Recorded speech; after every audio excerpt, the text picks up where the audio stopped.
Hey everyone, how you doing today? My name's Kirsty, aka Beth Bookish, and we're in for another round of Why Does My TBR Hate Me So Much? It's time for another Heroes Path TBR round.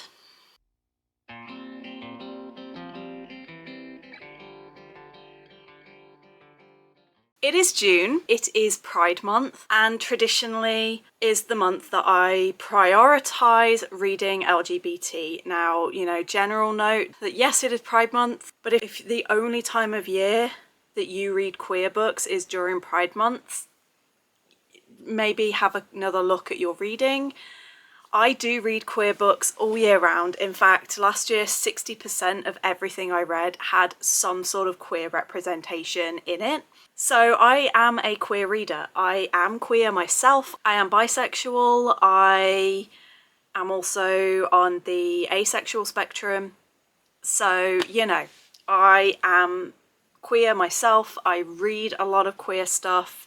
And I've also never been afraid to critique some of the dangerous stereotypes and problems that I see in queer media, especially in regard to the manga that I read, because we all know I'm a big manga reader.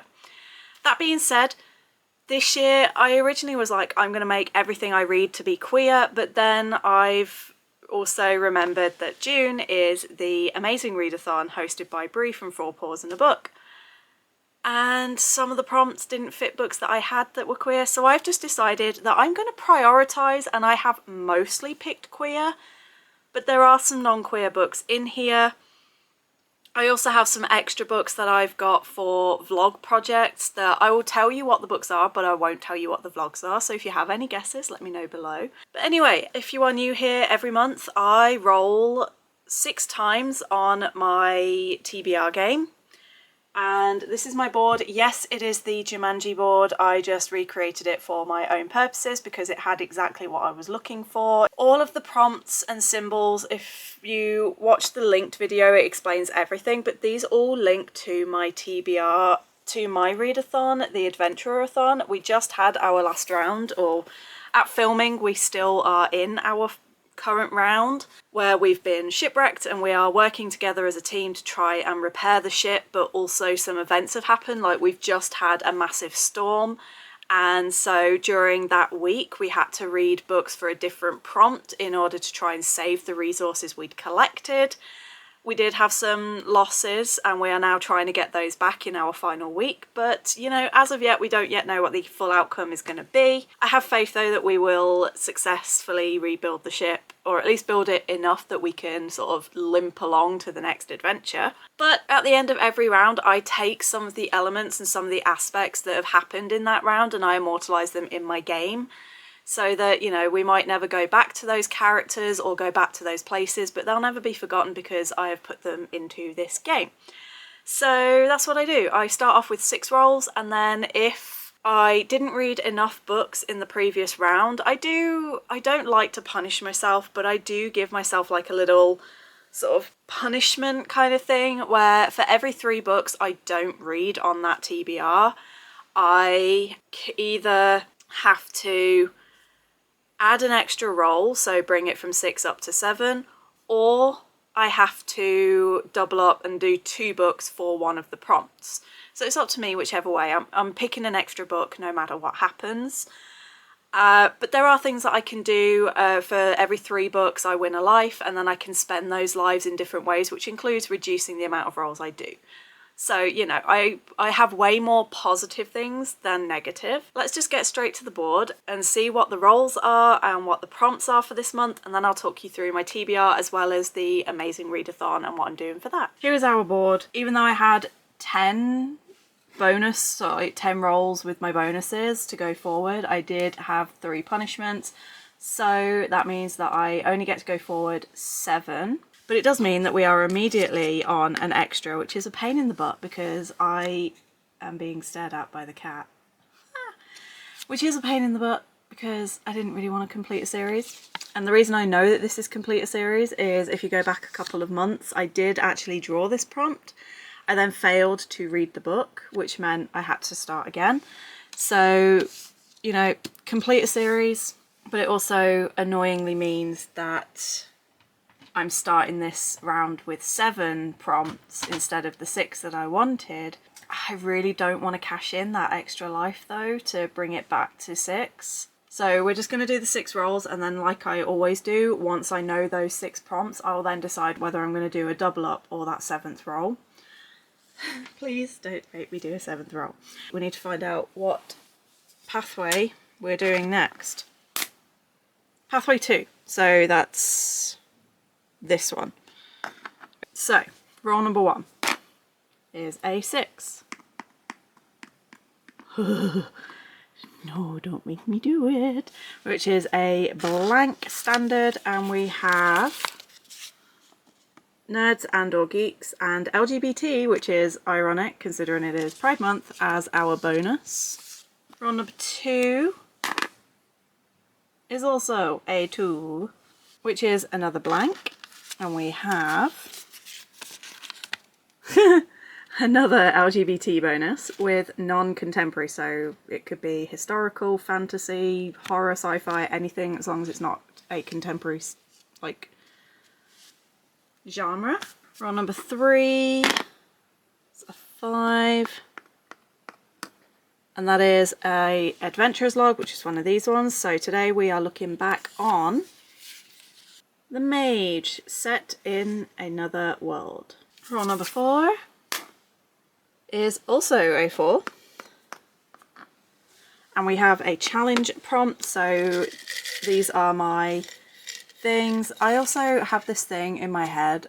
There was a program when I was a kid, it was like something Saturday morning light, Saturday night, like something like that, but it had like Cat Dealey and Ant and Dec on it, and one of the things on it was Challenge Ant, and they had a song that was like Challenge Ant, Challenge Ant.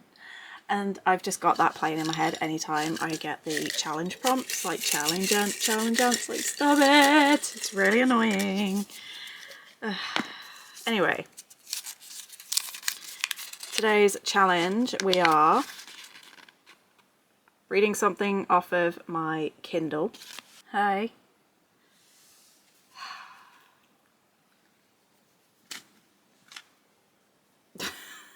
It's a good job, I love you. Come on. Roll number 5 we have a 6. That is another blank, and we have a pole pick. And then what is currently going to be our final roll, but may not yet be our final roll, because either if I roll a 6, or if I get this prompt and I realise that I need a bit more choice in my prompts, I'll have to go back. So yeah, roll number 6. Are you actually kidding me? I thought the board was going to be nice to me this month. So far it was so good. It was so nice. Oh my god. No. So I may have bitten off more than I can chew with this one. Okay, so we have the adventurer's log, and we are looking back on Well of Fortune, people with special abilities. Great, fine. Oh yeah, I have manga. We're all good for that one.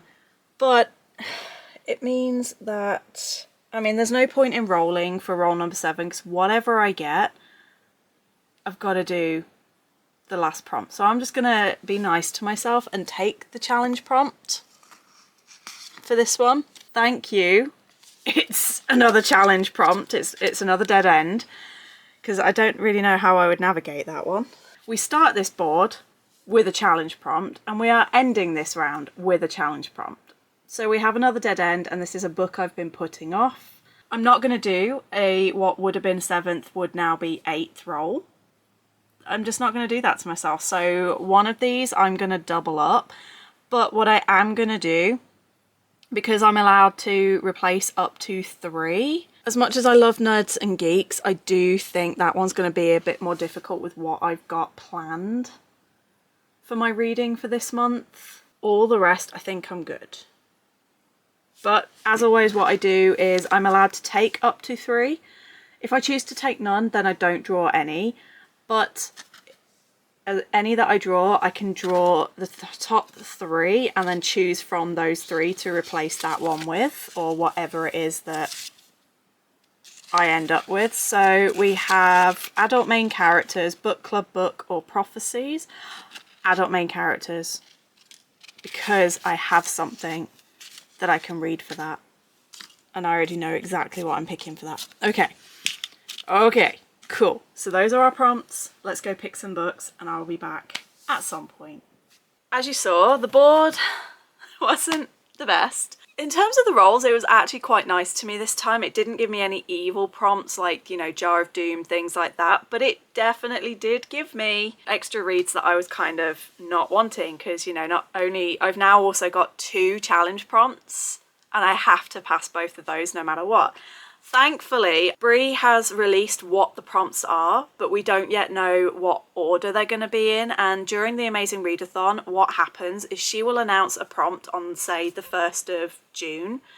We will then have something like 3 or 4 days to read the book for that prompt and log it. And if you read it in that time, you can move on to the next prompt. You can't move on to the next stage until you have finished your current read. So as a result, I was like, okay, short books, manga, anything I know I can read really quickly. I picked out this stack of books as like my pile of possibilities. You can see all of them are very small or they're manga, which I know I can read very, very quickly. And thankfully, every single one of these fit into my TBR game prompts. So hopefully, could this finally be the month where I actually fill the board, like tag everything? That would be wild. What I'm going to do, I will talk you through the board first and the prompts that I got there. Then I'll tell you what the Amazing Readathon prompts were and what I've picked. And then I'll just tell you what the other books are that I'm hoping to maybe get to during that month. So the first one was the first challenge prompt, which is to complete a series. Of filming, it is currently complete, so even if it has been, if you guys tell me that there is actually a 3rd one, it's not out, so technically, currently the series is complete. And that is Bookshops and Bone Dust by Travis Baldree. I have the audiobook of this, it's only like 4.5 hours long. I really enjoyed my time with Legends and Lattes last year. And so I am really looking forward to getting back into that world and certainly getting back to, is it Viv? Yep, seeing Viv and like more of her origin story, I guess. Because if I've got it right, it's the events of this book that eventually leads her to the events of Legends and Lattes and deciding to put down her weapons for good and setting up her own shop. I could be wrong, but I'm pretty sure that that is the case. This is a really wholesome, cute, cozy fantasy series, and I'm hoping I like it as much as the first one. The next one is adult main characters, and the bonus is LGBT. Like I said, the board seemed to just know that it was Pride Month, and it gave me so many LGBT bonuses. And I think all of them, or most of them, I've fulfilled. So I have fulfilled it for this. I have got Confessions of a Shy Baker, Volume 2 by Masaomi Ito.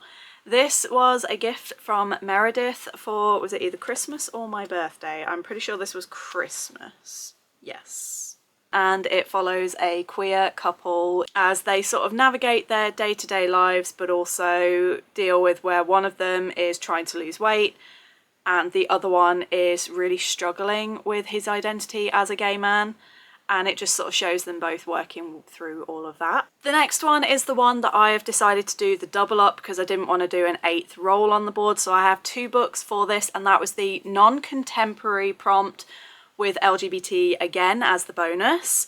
One of them, the contents of the book is LGBT. One of them, the author is LGBT. So the first thing is the contents of the book, and we have The Bookshop and the Barbarian by Morgan Stang.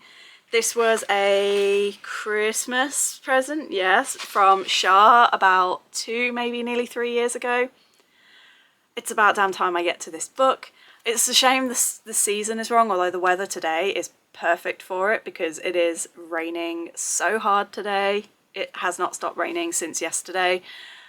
But this is a book that's like autumn-winter setting, and I'm like, I wish. This is a sapphic, cozy fantasy. And then the author is LGBT, is Toward Eternity by Anton Hur. Yes, this was on my TBR for May, so I am repeating TBRs. but I actually did get the first chapter done of this. I don't really think I'm going to get it done in May, so I've decided I'm going to push it forward to June, finish it through the Amazing Readathon, and hopefully, well, this and 2 other books I'm putting together in a vlog. And again, I'll talk to you about that in a minute. So yeah, I just thought I would get this. This is a sci-fi where it's got stuff to do with like biology and cancer research and artificial intelligence and immortality, all stuff that I would normally avoid, but the author was just so great. I'm very excited to read it. Next up we had Mage, which was a book set in another world. I've gone with One Piece volume 15. I read volume 13, 14 for Aurelium this year, and I don't want to wait too long to finish this sort of omnibus. But yeah, One Piece volume 15, because obviously that is a world different to our own. For the Adventurer's Challenge prompt, it was read one of my Kindle books, and for this I'm reading a book for another project of mine, and that is How to Bite Your Neighbour and Win a Wager by D.M. Bryn. This is also brilliant because it is LGBT, so, you know, sticking with the Pride Month theme and reading queer books. So that one is a male-male romance between a human and vampire, I believe. Sounds interesting. Then I did a swap out, and I can't remember, I think it was poll pick I ended up swapping out for guilds, clans and gangs, and I have had a hankering for the last 2-3 weeks to go back to a series so I can reread it and then get to the sequel series. So I'm going to do it if I can. This is the chunkiest book on the TBR by far, and that is Six of Crows. It is 494 pages, so I know it's not super chunky, but when you think how much there is to get through. Thankfully, my reading slump is well and truly over, so, and like, if I keep going the rate I've been going, I could easily read 6 or 7 books and get to this, but we shall see. For Well of Fortune, People with Special Abilities, I had immediately my thought was My Hero Academia. I am currently doing a read through of that series. I've read the first 9 volumes so far in May.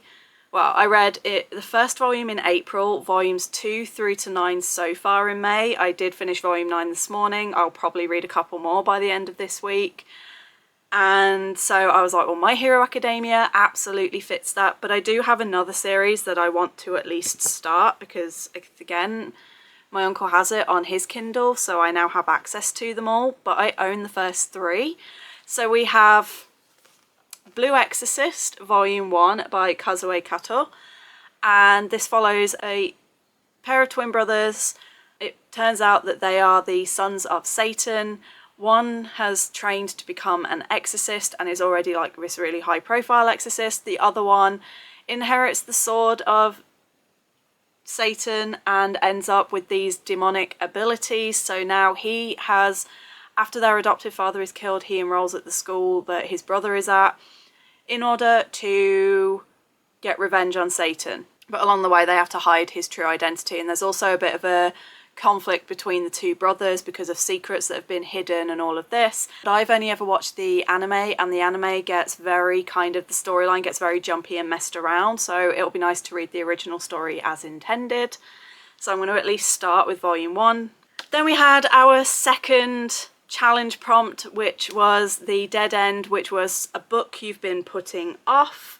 And for this, I have gone with The Bone Library by Jenny Fagan. It is a set of poetry. I do not read poetry in any way, shape or form, but what attracted me to this one is the fact that it was picked up when I was in Edinburgh. Jenny Fagan is Scottish, and this contains the Scots language inside. Some of the poems are written in the Scots language. I just opened the page to is not beholden to wankers. Okay, infinitely more interested now. So that was it for my prompts and for my TBR game. And like I said, every single one of these also fits the prompts for the Amazing Readathon. If you are here just for the Amazing Readathon prompts, then hello, hi. Let me know what team you are on in the comments. I am in the Steelwatchers team.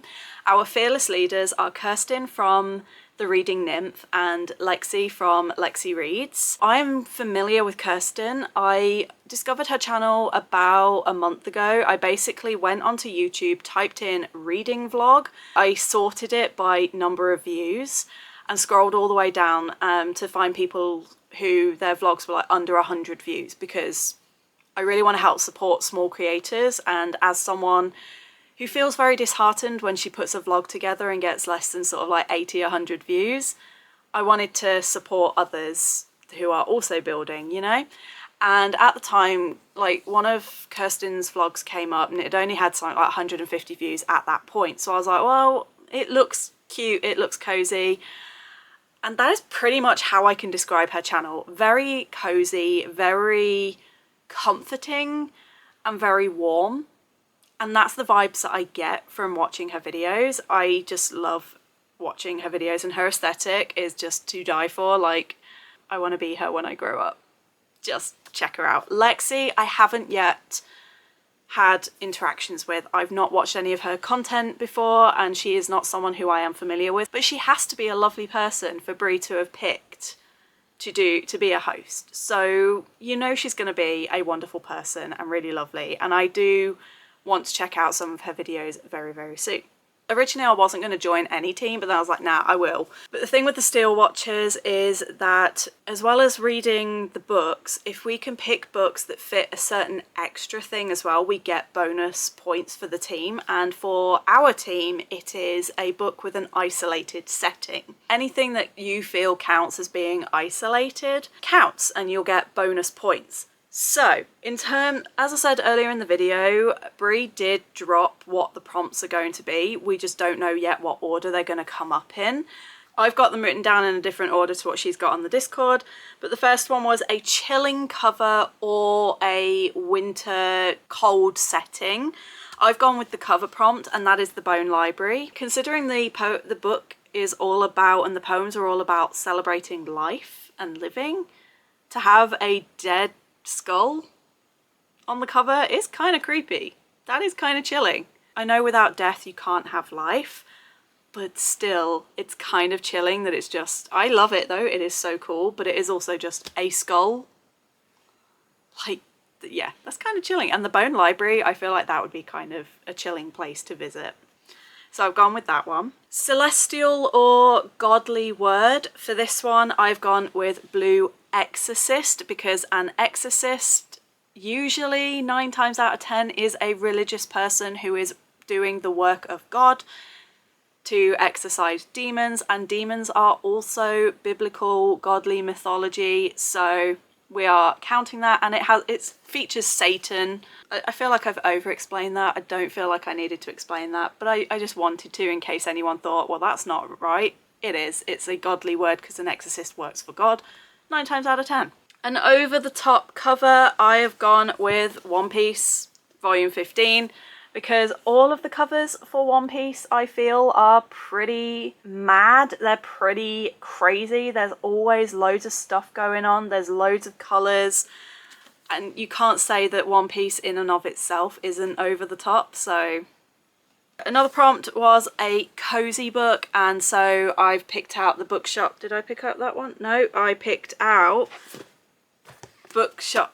2 very kind of almost similar books. Maybe I should do this as a vlog, like Barbarians and Bookshops. But Bookshops and Bone Dust, which is a cozy, a book that features romance. Now, originally I picked this out for a different prompt, but in the end I decided romance would be the better option, and that is Confessions of a Shy Baker, where we have this already established relationship, and I just think they're very cute between them. But the one that I nearly picked it for was the next one, which was a green cover, but then the only way I could get this book on both TBRs was to go with the green, and that is Toward Eternity. There is quite a lot of green, like all of this is like a greeny blue. There's loads of green here, and on the back it's mostly green, because even these that look black, it's not. It's actually a very, very dark green. So that is why I've chosen that for the green cover. A book with low ratings that you believe you will still enjoy. For this I have the Bookshop and the Barbarian by Morgan Stang, because it's only, I say only, but the rating on Goodreads is 3.4. A book set in a large city, and for this we are back with Blue Exorcist. So I also have volume 2 right here. The main school, the Swordcross Academy, is set in Tokyo. So anytime you see them out and about, they are in Tokyo, and I'm pretty sure you can call that a big city. Then there's a violent word in the cover, and I've gone with how to bite your neighbour and win a wager, because, you know, I don't really know a situation where biting is not violent, and even when it's in a certain situation, it's still a violent act. Just because it's also sexy doesn't mean it's not violent. So yeah, bite your neighbour and win a wager.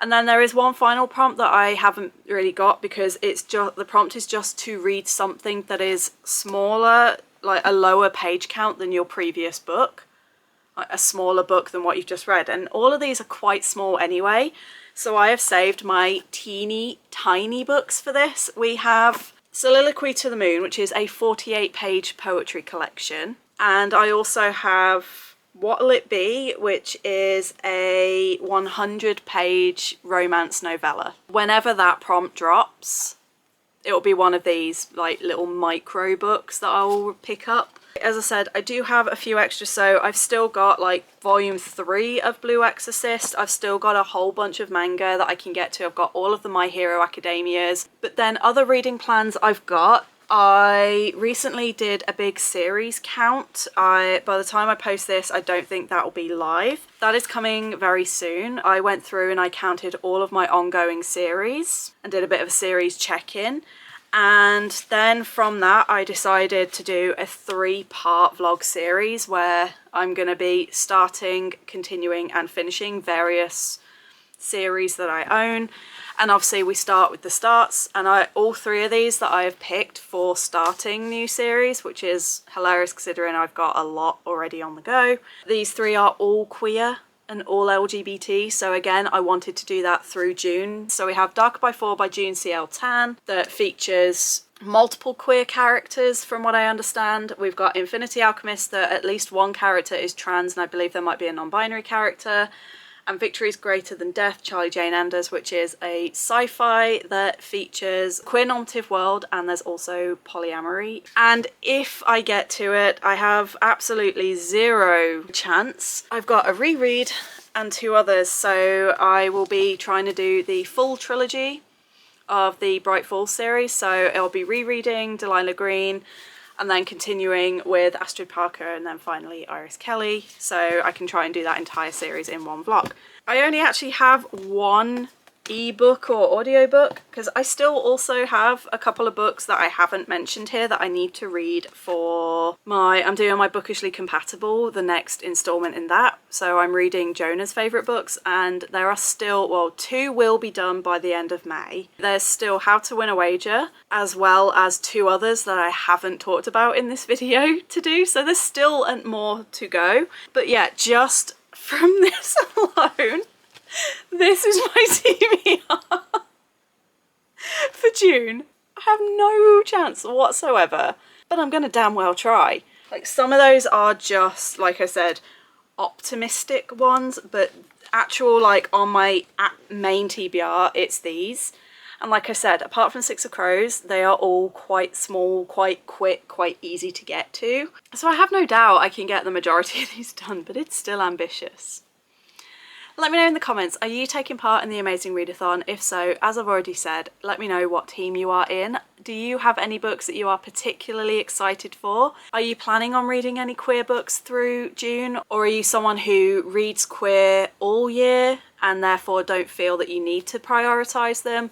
Like I said, I do read queer books all year round. 60% of my reads last year were queer in some way, shape or form. So I just use June as a platform to prioritise and talk about it a bit more. But otherwise, you know, I always talk about queer books. Most of my all-time favourite books are queer in some way, shape or form. Anyway, let me know your thoughts in the comments. If you are going to be taking part in Amazing Readathon, good luck to all of us. We are probably going to need it.